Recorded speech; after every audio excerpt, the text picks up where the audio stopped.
Today, I want to talk to you about something that I've been sitting with a lot lately, especially as I have been traveling around the state of Idaho for a series of town halls about House Bill 93, the tax credit, and voucher legislation. Now, let me tell you, this episode is not about House Bill 93, but what I am going to share with you kind of stems from some of my experiences in being in those town halls and seeing and hearing from Idahoans about what's happening in their communities and my interactions with them. So I've been to town halls like from Idaho Falls to Payette, all the way up to where I was in Priest River.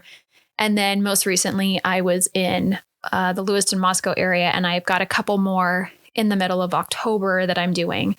And so as a panelist, you're there, you're sitting next to two other people, and you're answering questions from the audience. As a moderator, my job is different. My job is to make sure I set the scene, that we're all on the same page as to what we're talking about. I'm the timekeeper in the room. If you've ever attended, you'll know that I really treasure that experience. I want to make sure that we're all kind of moving through in a timely manner so that as many people that come up to the microphone can get their questions answered or share kind of what's in their heart about this topic. And then the other part of what I do that I really take to heart is that it's my responsibility to make sure that everyone in that room is treated with dignity. The audience, the panelists, myself, that we all come together as community members and have a moment where for an hour and a half, we are engaging in an education topic. I mean, just a topic in which we're learning about. And we're doing it in a way that expresses that we can have civility towards each other. And what has become crystal clear to me in all of this is that dignity is essential. And without it, we don't get real conversations. We just get noise. So what do I mean by dignity? Well, I borrow here from the Dignity Index, which was a group of individuals. There were 3 co-creators of the Dignity Index a couple of years ago. I had one of the co-creators on my show a while ago, and we took a deep dive into what the Dignity Index is. So if you haven't listened to that episode, I highly recommend it. But the dignity is about offering every person a basic recognition of their humanity and worth. It does not mean agreement. It does not mean approval. It means acknowledging the other person as a human being first. And I love this language because basically expresses the premise of, I think, what our founding fathers were talking about when they got together and started the United States. And I hear it every time we say the Pledge of Allegiance in any setting in which we're in. And lately I've been able to do that and lead the Pledge of Allegiance as the moderator, where we say one nation under God. And to me, that under God is an acknowledgement of some level of divinity, whatever that means for you. And that means different things for people who believe in Christ, who believe in Jehovah, who believe in, maybe like Mother Earth or whatever divinity, your belief or non-belief falls under. The premise is that we all have value. And we all have worth because we are all human beings. And that's where the Dignity Index, that's where dignity comes from when I'm talking about dignity. And then another component of this is conflict. And I've been hearing a lot lately about conflict from people. Like the garbage truck. Today's garbage day. I'm like taking a pause here and I can hear the garbage truck outside. I'm not quite sure you're going to hear that. But I was just like looking out my window like, oh, and the garbage truck is here. Actually, that might be recycling. Might be like a little bit late. Anyways, sorry folks for that distraction. Yes, I am a human being with windows. I can see the garbage truck is outside. Anyways, sorry. Okay, so I want to talk about conflict next. So conflict, I've been hearing a lot of people talk about it, and It's something that I've actually been looking into for a really long time. And what I have concluded about conflict is that conflict is not the enemy. In fact, conflict is the work. It's the wrestle. It's the back and forth, the uncomfortable push that through dialogue and shared understanding, we can actually, that conflict can lead us to somewhere better. To me, it's the concept of like getting comfortable with being uncomfortable. And conflict is uncomfortable. Conflict does not necessarily mean compromise, and it certainly does not mean agreeing with fringe ideas that deny science or undermine truth. So my oldest reminded me of this once, and he was right. The purple zone is not about splitting the difference. It's about coming to the table with honesty and good intentions, offering dignity, and working through the conflict without letting it harden into contempt. Because that's the real danger. Disagreement is natural, healthy even. It happens. I think we have disagreement probably every day if we're showing up as our honest selves and we're trying to let people see who we are and what our perspectives are in life. But when conflict turns into contempt, conversations shut down and solutions disappear. So I'm going to give you kind of like two brief snapshots here. So first is a personal one. Years ago, I shared my perspective with a friend about a really painful and fragile situation that she and I had both been in. And, she had asked me a question that had I felt did I feel shame in how she spoke to me and how I experienced this moment that this incident that we had together. And I told her like, yeah, I did feel shame. And this was how I experienced that. And it was really challenging. And her response to me was that, Alexis, we are never going to agree on what happened that day.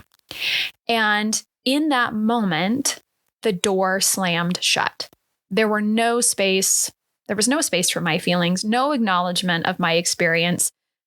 And I will say that is very different than disagreeing on a policy or belief. But in that moment, it was a refusal of dignity. It was a refusal to acknowledge that her experience in the situation very well could be different from mine. And while I didn't think that we were necessarily going to agree on maybe what we both took away from that experience, there was no room for what I had taken away from that experience. And to me, that was a removal of dignity. I did not receive dignity in that moment. The second thing was something that I witnessed at a recent town hall. And this is something that I can still see the moment. I'm standing up on stage as the moderator behind a podium, and there are three panelists there. And an older gentleman stands up, comes to the microphone, and shares his why for supporting vouchers.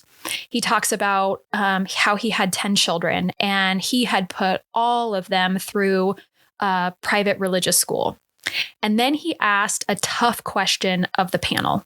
And it was obvious that he had come up to the microphone and he had, very calmly expressed his intense feelings for his life experience and his perspective on vouchers.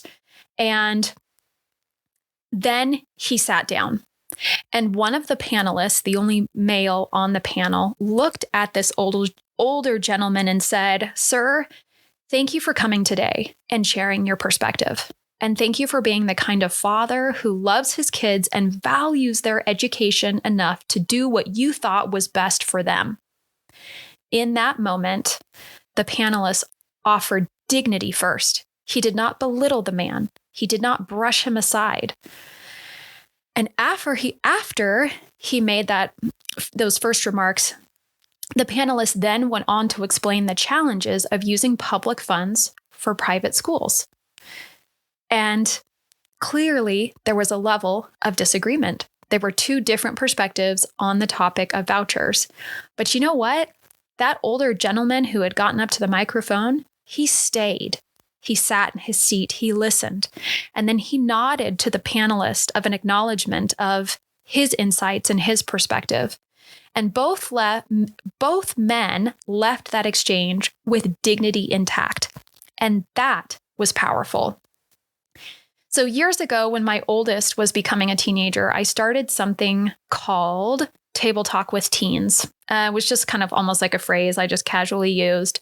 And it was basically about coming together and just talking about hard things, about ideas.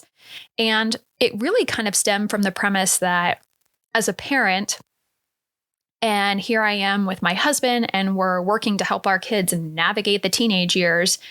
It's not about me getting my way or my husband getting his way and the kid having to just deal with whatever we decide is going to be happening in that teenager's life, especially when it comes to maybe consequence of choices or understanding and growing through experiences. I remember telling my oldest teenager that it was like, listen, this is your life. I want you to come to the table. I want you to offer insight. Clearly, Dad and I are going to kind of make some of the final decisions here, but they're going to be based on the premise that we want you to be successful. So we might be putting in some extra boundaries or barriers to make sure that you can make decisions in a safe lane before we open up that lane and make it a little bit wider. And that was something that was really, I think, I didn't realize it at the time. But now I look back on that and I think, okay, as a family, what we were doing was trying to offer some dignity to everyone in that situation and hear from each other and wrestle through some of these topics. And I have done this with adults too. I love it because the truth is, I love conversation. I love learning from others. And I do believe it's not only possible, but essential to engage with people who think differently than we do. And that is something I think for me that I know I even experience this on a regular basis, like when I hang out with my producer, Matt Todd, on the Ranch podcast. And he and I will be talking about a topic and we will come at it very differently. And we'll kind of talk through it and he'll give me his opinion and I'll give mine. And we walk away with, I respect Matt. And I'm pretty sure that he respects me, but that respect has been earned. And but in the beginning, dignity was just offered. And I really truly believe in the premise that respect is earned, dignity is offered. We don't have to agree. We don't have to agree. You don't have to like what I have to say. And you don't even have to like me. Nor I you, but we can offer each other dignity because we are human beings. Now, it's not easy. I acknowledge that it's not easy. And just the other day, I was blocked on Facebook for asking a genuine question. Someone on my list had posted what they called, air quotes, a joke about a political party. And I saw it, and I often don't engage in this, but in that moment, I thought, I'm actually curious why this person posted that and why they thought it was funny. And they had written in the caption, air quotes, love this. And so I asked, I just posted, no one had written a comment. And so I commented, just genuinely curious, why do you love this? And they answered. And I shared my perspective on why that meme had bothered me. And I shared that it was because it felt like the meme and the individual was making a sweeping generalization and mocking people simply because they think differently about one issue. And I felt like I offered my perspective with, I didn't tear this individual down. I was just offering a different perspective on something that they had shared. And I didn't call names. I didn't belittle. I worked, I tried really hard to share what was on my heart and mind in a way that was, that was, offered dignity to the other individual, something that I felt like this individual had not offered to a large group of people. And instead of engaging with me, the individual cut me off, like they blocked me. And to me, that's contempt in action. And I think we need to do better. And in part because over the weekend, tragedy struck again, a shooting, and this time at a church in Michigan, a church within my own faith community. And I want to share 2 insights from my weekend on this topic. The first is post this tragedy, just X number of hours after the tragedy, rather than showing love or compassion, some people started arguing about who is, quote, a true follower of Christ. And it stemmed from a post on X from President Trump that I believe, when I read President Trump's words, were intended to be, I think that he was showing support. And I think he was trying to offer dignity to a large group of people, particularly the people who had been impacted by this tragedy. So I'm going to read you what President Trump wrote. He said, quote, I have been debriefed on the horrendous shooting that took place at the Church of Jesus Christ of Latter-day Saints in Grand Blanc, Michigan. The FBI was immediately on scene, and we will be leading the federal investigation and providing full support to state and local officials. The suspect is dead, but there is still a lot to learn. This appears to be yet another attack on Christians in the United States. The Trump administration will keep the public posted, as we always do. In the meantime, pray for the victims and their families. This epidemic of violence in our country must end immediately. End quote. Now, whether you support President Trump and his assessment on the attack on Christians is not my purpose in sharing this. My purpose in sharing this is that President Trump came out. He was offering his support to a group of people who had just experienced to borrow his words, a horrendous tragedy. And later that night, someone replied to his tweet and said, or are we even calling that anymore? Like, to his post, he said, "Dear @real Donald Trump, Mormons aren't Christian. Stop saying otherwise." And then an individual commented underneath that and said, quote, "Mark, love you, dude, but you don't know what you're talking about with this one.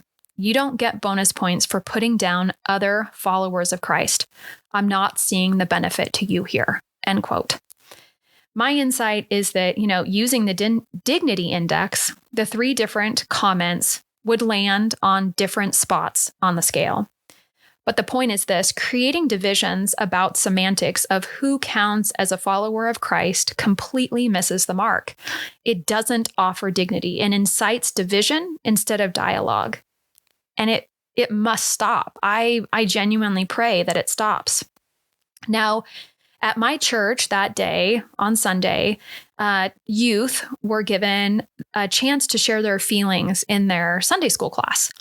And I got a text from one of the youth teachers. And we were just told, like, hey, we let them have a little bit of space if they wanted, if they had seen it on their phones or anything, to kind of share some of their feelings about it. My teenager doesn't have a cell phone where she can access that stuff, so she didn't see any of those things.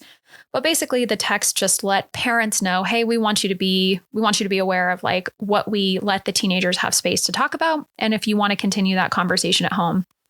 And so I asked my, teenager when she got home later that day about this experience, and she was hesitant at first. She didn't want to talk about it. She was like, "No, I don't want to talk about it."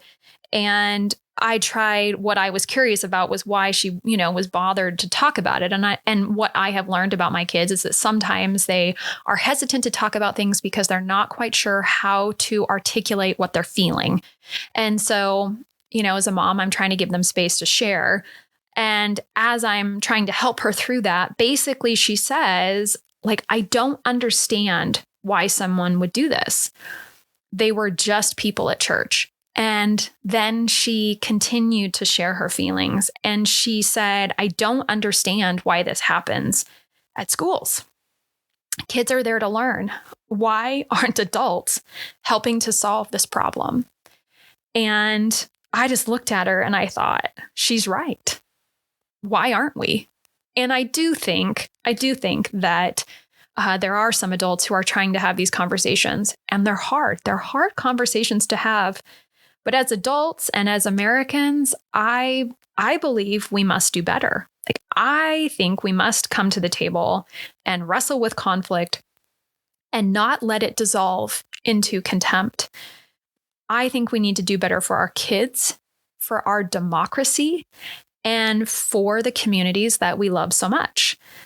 Conflict is not the enemy. Contempt is. And dignity, that's the bridge. Thanks so much for joining me today on the Purple Zone. If this resonates with you, I'd love to hear your thoughts. And if you're ready for deeper table talk conversations, come join me. I think we're just getting started. And that's a wrap for today's episode of the Purple Zone. Thanks for being here. If you liked what you heard, leave a review on your fave podcast app or on YouTube. And from me to you, the heart of the Purple Zone says community is where policy comes to life.